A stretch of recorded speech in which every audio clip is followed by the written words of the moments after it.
Popular Culture Research Team, how can I help you? Back joining us in the studio for Popular Culture Research Team is Yujin's Yujin. Yujin, hello to you. Hi guys, happy Friday. I'm having another age gap shock here. No, it's not. Generational shock. I just didn't see that. Not because of the generational gap. No, okay, so you haven't watched Ghost, obviously. You were way too young. You weren't even born when Ghost came out. But I know that special, very famous scene. And then I asked her if she watched Lion King because I started singing the Lion King song. 왜 그랬냐? Chihuahua or something. 발발이 치와와. 발발이 Chihuahua. Anyways, you don't remember watching Lion King? But I know the characters. Lion King was the first movie I watched in the theater. It's like a Disney movie, right? It's a Disney movie. Okay. Very first movie when I was in third grade? Oh. Elementary, third grade, I think. Okay, it's a long, long time Oh ago. my goodness. Oh my goodness. So young, so young. What are we going to talk about? Oh, okay. We're going to talk about... the dream life of Mr. Kim. Of Mr. Kim, right? I've really been enjoying it, and I've been rewatching it. Again? For the show. And yeah. I never do this. I never do this, right? I never do this. But even the second time is so good. So we're on the second episode of this, right? Let's talk about this again. Okay. So, and for those who haven't seen this drama, you can find it on Netflix, and it has 12 episodes. And last week, we talked about competitive Korean societies and coffee break at work, and apartment hierarchy at Seoul, things like that. And today, I brought a few interesting moments of Korean culture from the drama. Let's start with the huge changes Korea went through in the early 2000s. Yep. So episode 3 opens with a flashback to the early 2000s, and it shows the moment where Mr. Kim meets his wife on a blind date. And at that time, he was just a fresh rookie at ACT, telecommunication company, and his wife was working at a credit card company. That's right. You know that, right? It's so funny where they meet. It's a blind date. Blind date? But it was what was that? It was it was a fake loteria. Oh, right, But I right. forgot what they call it. They called it something, Bogoria or something like that? Bogoria? Yeah, I think it was right. Bogoria. They changed the logo, right? Yeah, and so it was supposed to be loteria. So they didn't go to no McDonald's. Fancy restaurant. They didn't go to no fancy restaurant. Loteria? And then seeing Myung-se-bin, right, who is the wife, the actress, she's so beautiful. Oh, right. She's so with beautiful. Long hair. Even with the Long whole brown 2000s Y2K outfit, she looks so beautiful there. But credit card company. Yeah. It does. Now, if you know what happened in the 2000s, you would know that Korea goes through a massive credit card debt crisis in the early 2000s, right? Right, and it was really serious. And right after the 1997 financial crisis, the government aggressively encouraged people to use credit cards to boost domestic spending. Right. And credit cards were incredibly easy to get. You could literally make a credit card right on the street, not even a bank. And here's the shocking part. At one point, the average working adult in Korea had 4.6 credit cards. Jeez. And back then, even college students who had no income carried at least one credit card. Yujin, when was the first time you got your credit card? 26 or 7 years old. 26? When I started working. And how many credit cards do you have right Only now? one. One, right? So that's the norm. That's right. But back then... 4.6, 5? 5, because I remember when I was in college, I made my first credit card. I had 2 credit cards. Oh. It was normal to have 2 or 3. Okay, 2 or 3. So I had 2, and it's never good to have more than 2. It's never good dangerous. It's very dangerous. It's very dangerous. But again, people were spending. They would said spend. Don't even worry about debt. And I mean, this sounds very risky, right? Exactly, and that's where things went wrong. So people started juggling cards to pay off other cards, and nearly 4 million people became credit delinquents. And basically 1 or 2 out of every 10 adults were blacklisted from financial transactions, and some credit card companies were pushed to the brink of bankruptcy, and it really shook the entire economy back then. So you know what the crazy thing is? My mother-in-law, I don't know if she's... Omani, are you tuning in right now? She's usually listening quietly. Okay. So she told me back in 2000, around this time, she was one of the most successful credit card company worker. Oh, really? Because she signed up so many people. and you get cards. commission. Oh, yeah, right. Right? And so she said she did so well that she even had her personal driver. Personal driver? She had a personal driver. During the time? Yeah, that's crazy, right? My wife was telling me when insane. she was growing up, because she's from Daegu, she had a golden retriever Okay. at home, Christmas tree, all that stuff. Like they lived a fancy life. Wow. And then the collapse She came. was like, And then the collapse came, sorry for and things were that. no good. Things are no good after. okay. So it affected many people, Right. including, like you said, credit card companies that were on the brink of bankruptcy, right? And what was it? The wife was basically saying, "How could you not have a credit card?" Right. Even Every college person. students have it, right? The company that Mr. Kim worked for, again, the Information Technology and Telecommunications, ACT company, this was at the time that it was like starting to grow, too. Right. So around 2001, telecommunications companies and internet-related businesses were absolutely booming. Yep. And high-speed internet like ADSL started spreading nationwide, and companies introduced bundled services like home phone, internet, and mobile plans together. And that completely changed how people lived. And this was also when PC방 took off. No, You know that PC방, right? No, I mean, PC방, yes, You know but then the thing that really got me smiling is ADSL. DSL. ADSL. DSL. DSL itself. Modems were the first time that you... When was the first... Do you remember not being able to call when you had the internet, Yujin? I don't remember. So what you remember of internet is you could also use the house phone and be on the internet at the same time? right. You can? I can. Wow. Back in the days, you couldn't. Right, I know that through this drama. If you were I cannot imagine that. That's why she goes, so I could use the phone and the internet at the same time, right? At home. Guys, you guys remember ding ding ding ding ding. What is that? Is it Star Wars? No, that's connecting to the internet. Oh, So when you connect to wow. the internet, it dials up a number. And if you're on the internet, you can't call anybody. Or sometimes people can't call you. It's a busy signal when you're on the internet. Oh, I And thanks to cannot the imagine that. oh my goodness, she was on the she I was didn't know that. no, she started off with the modem, the DSL modem. Up here. Yes, and so now with the ADSLs and like the Yeah. cable modems and the T1 modems and T2, T3s, this is when the PC방 blew up. And initially that was a uniquely Korea thing. Right, they really are. And friends would gather there to play games, chat online, and explore the internet together. And for many people, it was their first real experience of being online. And it changed like how we consumed media. Like people started reading news online, listening to music online, and joining online communities. This was like basically the birth of Korea's internet culture. Guys, I know people are chatting here, but chatting was big in the internet. What did you do chatting? Buddy? Not Buddy Buddy. What'd you do? Natone. You know that was a huge boom for us when I was in high school. You know that, right? I know Natone. Natone. That's such a oh my goodness. This is why it's like you see like the generational gap. Here? Yes. You used the Natone, right? I did use Natone. Okay. I did use it to talk to like my Korean friends. There was MSN Messenger. For Americans, like there was the AOL Messenger. Ben Song says 천리안. Huh? 천리안. Wait, 천리안? That was like what is it? The internet. What is it? Was it like a chat system or something like that? But anyways, I didn't know it was like that. old school internet stuff. Oh, okay. But chatting was very big. And so that was right. like a PC방 was a big thing because they'll go there for fast internet and they'll chat, right? But speaking of online communities though, before we had Google, before we had Naver, we had things like Yahoo Korea. Yahoo! Yahoo! You don't know the commercial? Is that a commercial song? Wait.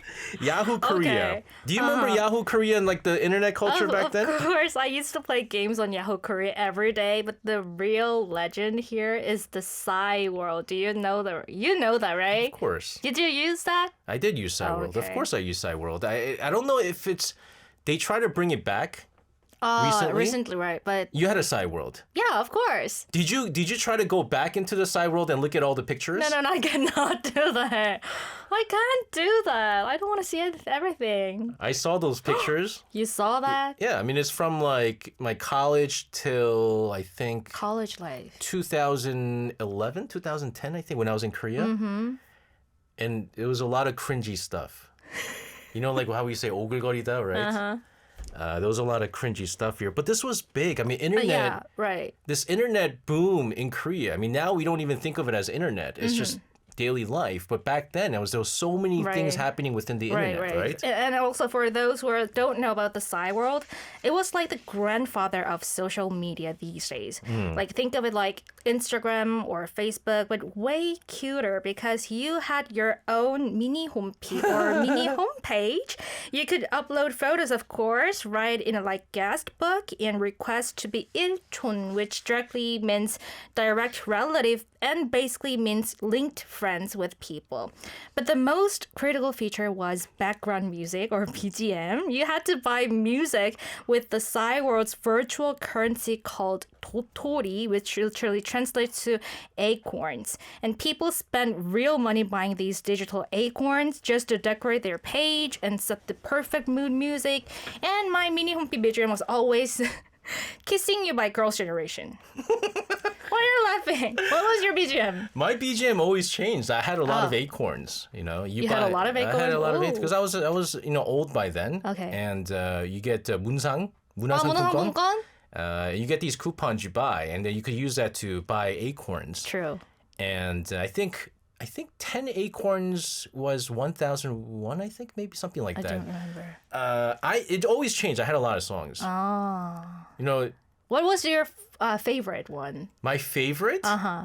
Probably 응급실 by Easy. That was like that was a very popular one. But I also did like if I broke up with my girlfriend, right. I would put like 이루 까만 안경.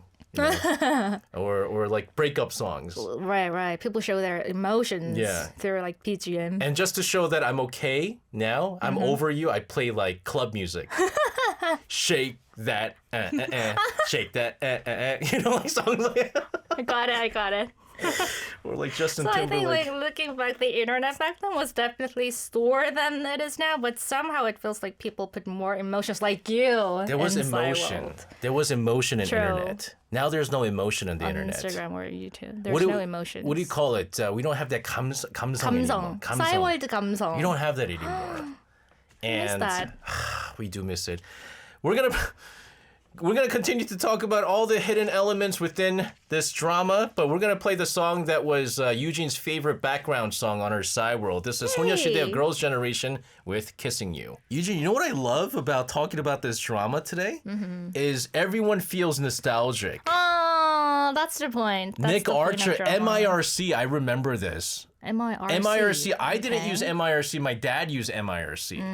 It was like chatting thing. MySpace. Korea never used MySpace. I never used MySpace. Mine was Hanglish by Mr. Typhoon. Was that your OST? Oh my goodness. Thinking about like the OSTs, like the songs, right, that you put in.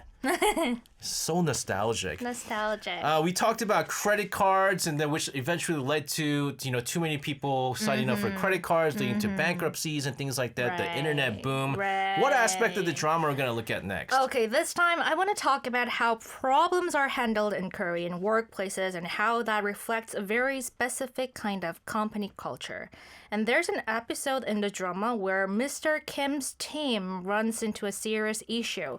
His team sells an internet service package, of course, to a rural area called Yangpyeong. But the problem is that area doesn't actually have stable internet coverage yet. So technically, the service isn't fully ready there. But because of the pressure to hit sales targets, the contract still goes through.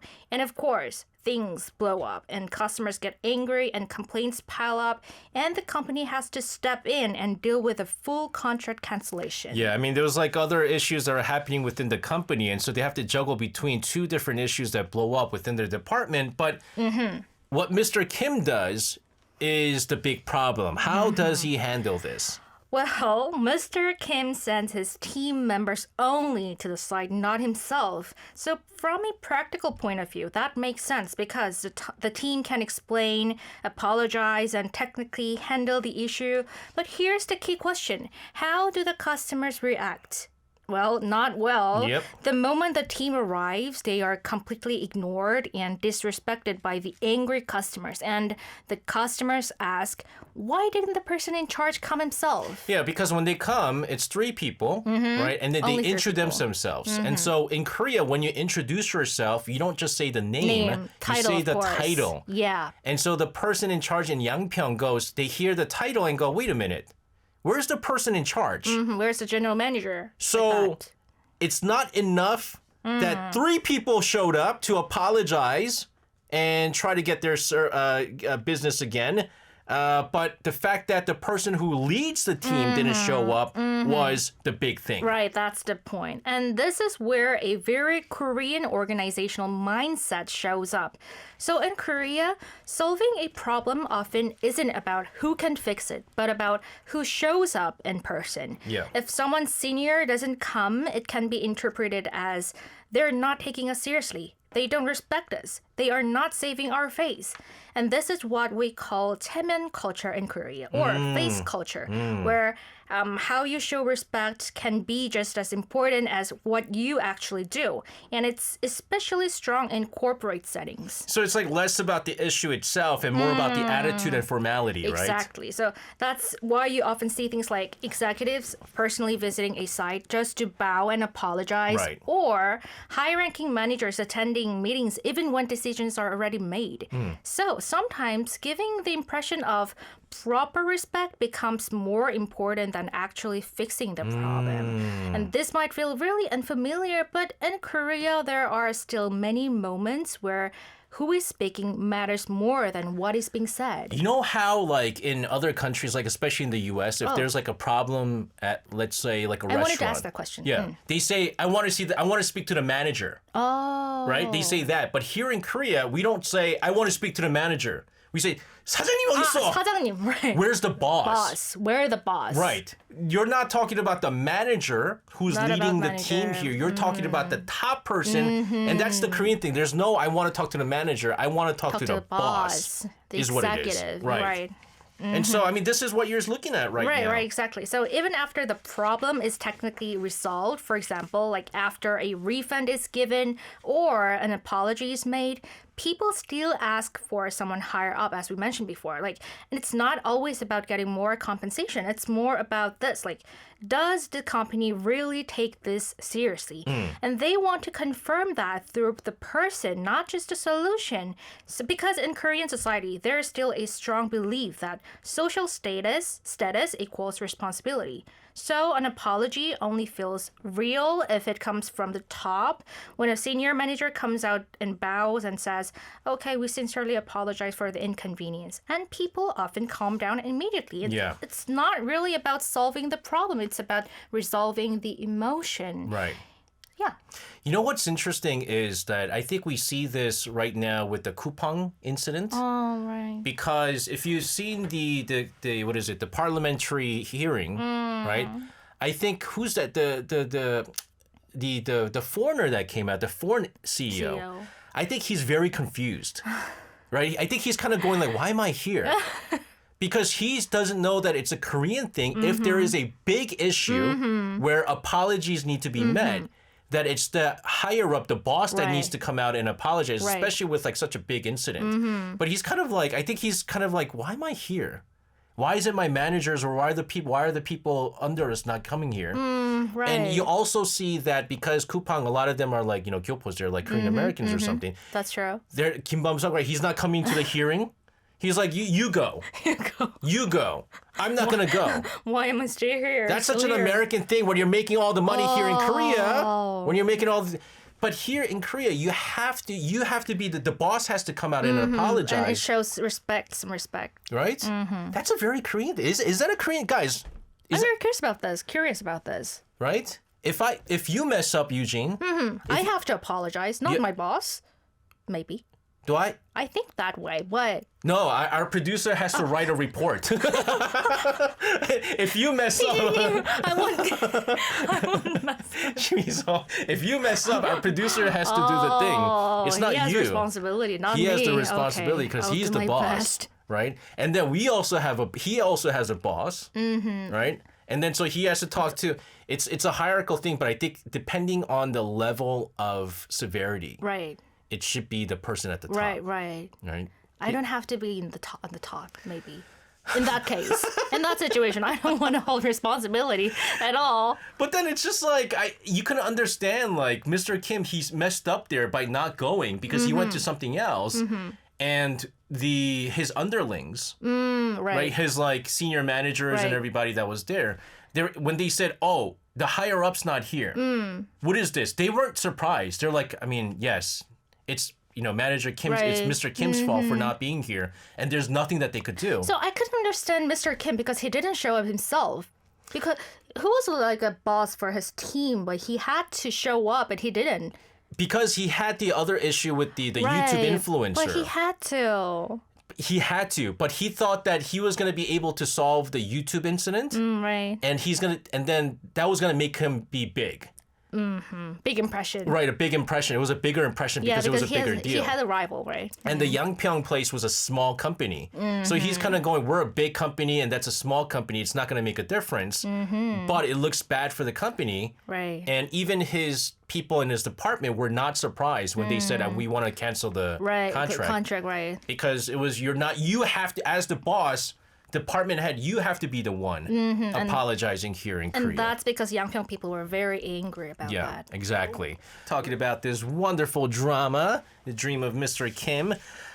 We talked about the internet. We talked about the credit card crisis here in Korea that comes from it, because they don't really delve into the credit card crisis.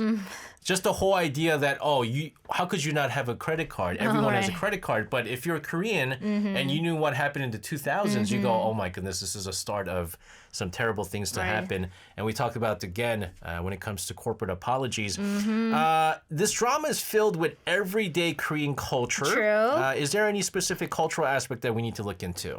So this might actually be one of the most shocking scenes for international viewers. So there's a flashback again where Mr. Kim is still a rookie at the company and he goes on a business trip with his boss, Mr. Bag. And Mr. Beck was only like a Manager? He wasn't even a manager. He was a assistant manager. Assistant manager. Teddy. He was a Teddy back right. then, yeah. And they stay in the same hotel room. And it's not hotel. It's not a hotel room.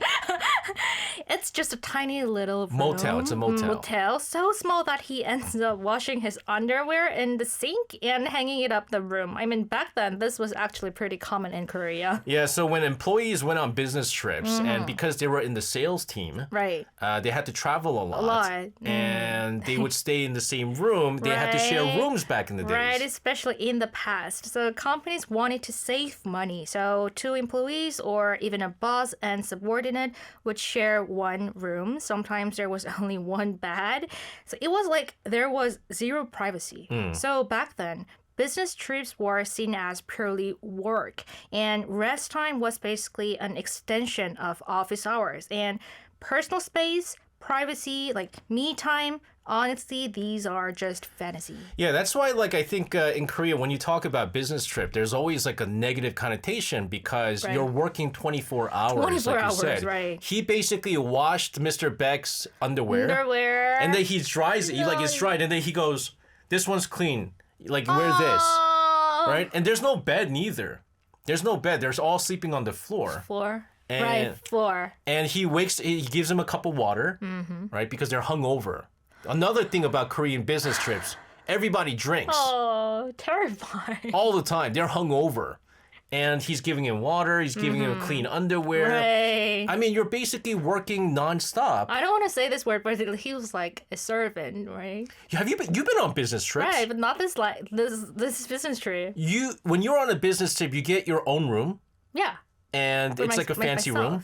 Not a fancy room, but by myself. I can use by myself. Right. I heard that, actually, I didn't go on many business. When I went on business trips, I always get my own room. Oh. But our producer was telling me that before COVID, it was normal for people to share rooms. Even modern. Yeah. Even COVID. Really? And so I remember when we went on our business trip to London. Together? It was me, our producer, and our camera director, Kang Gamdong-ni. And then I guess I was like, of course we're gonna use like separate rooms. We're gonna have individual rooms. And he said, we're gonna use individual rooms. I was like, of course we're gonna use individual rooms. What do you think we're gonna share rooms? But he's like, I'm very, very like serious about rooms. I'm serious about having proper sleep, having your own room. But I didn't know it was like a thing until recently. Wow, I didn't know that. Yeah, so we have it good. Right. But back then, it's different. So again, even on business trips in Korea, you're basically in work mode 24/7. 24/7, right. But here's the interesting part. It's not portrayed as only a bad thing. In some cases, being stuck together like that can actually create an unexpected bond. Yes. I mean, like later in the drama, in the present timeline, Mr. Kim goes on another business trip, and this time with Mr. Song, his team member.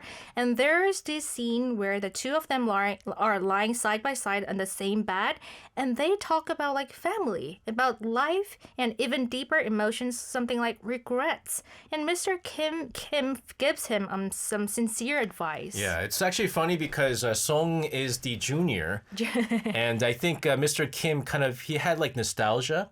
Oh, right. He remembered like going on these trips with Mr. Beck, and then he goes, "Hey, since they're in Chuncheon, which is actually not, was it Chuncheon? It's not that far from Seoul. You could go home." And he goes, "But they went. Do you want to just stop by a motel and sleep over?" And then he's like, "Oh, I'm sorry. I think that was a bad idea." And then Song goes, "Yeah, why not? Great idea because his girlfriend doesn't go home." And for him, it was like escape.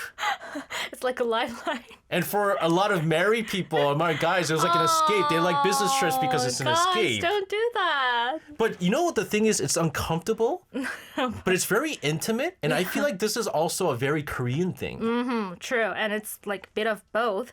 Like in situations like that, people end up talking about very personal things. For example, like marriage, divorce, kids, even financial issues like debt. Yeah. So at the office, everything is usually very strict and hierarchical. But in this unusual situation, being together on a business trip, that like hierarchy softens just for a moment. Yeah, I mean, I think it's like in Western culture, when even on a business trip, you never talk about personal stuff with your boss. It's only work. Only work. And you're never going to go, man, should I get married to this person? Oh, I don't know what to do. Yeah, like, something. You know, I'm having financial issues. I don't know what to do. You never tell that to your boss, but here, you have that intimate moment. In Korea, Is that a good thing? I don't think so. Half good, half bad. You've never been in that situation, right? Because you have to you use your own room, right? No. Well, we had to get dinner together. Okay. We say things like that, personal things. Oh, yeah? Like, when can I get married? How many kids do I have to get? Those things. It happens. Yeah. It happens. You guys have to explain to me because I started my career here in Korea and I'm only used to this kind of stuff. And sometimes even with our producer, our producer is my boss, or we have our chief producer. Sometimes we'll chit chat, we'll talk about personal stuff. But I can't imagine doing that if I had a boss over in America. Oh. Just be like, give my money, yo. When am I getting paid? Why is my salary late this week or something like that? That's about it. But still, like opening up while lying next to your boss, sleeping in the same bed with your boss. That's awkward. Very unusual and definitely not something you see these days now. Totally. So these days, sharing rooms on business trips is almost unheard of. Everyone gets their own room, of course, and it's the standard now. And even beyond that, people today tend to keep much clearer boundaries. You don't really talk about family issues, personal struggles, or life advice with your boss anymore. The mindset now is very much like work is work, personal life is personal. We have Nicola over in Yorkshire who says, I'm the lowest paid in my team, but I have worked here the longest, 17 years. Wow. And my boss has come to me for advice. Oh. Like life advice? Life advice to you? Stephen over in Florida says it's very separate in America. Again, yeah, in America, like you would not be talking about personal stuff. And if they do start talking about personal stuff, you get very uncomfortable. And I think they just kind of cut it there. Oh. Right? So boundary is very clear. Boundary is very, very clear. My boss is 6 months older than me. There's not really a problem with anything. Ooh. But can you sleep in the same bed with him and talk about life? Probably not. Right? I don't know. I like this. And I really like that motel scene. You like that? Yes. You want to sleep with your boss together? No! No! It's like... you see how hard they work Right. to move up to the ladder. How passionate they were. And I think in some eyes it might seem very demeaning, but they're working that hard to go up the corporate ladder, you know. Which is why, admit it. Yeah, which is why Mr. Kim, when he does go up on the top, that's why he treats his juniors poorly. Right. We have to acknowledge their efforts. Yeah, because he's used to doing all that stuff, and he's going, how come they're not doing that for me, right? Washing the underwear. The washing underwears, oh my goodness. Eugene's? Yes? Thank you so much for this. I hope you never have to wash any of your bosses. I guess women don't do that, right? It's only the guys. Anyways, have a fantastic weekend. Thank you. And we'll see you again on Friday. Thank you. See you next Friday. Bye.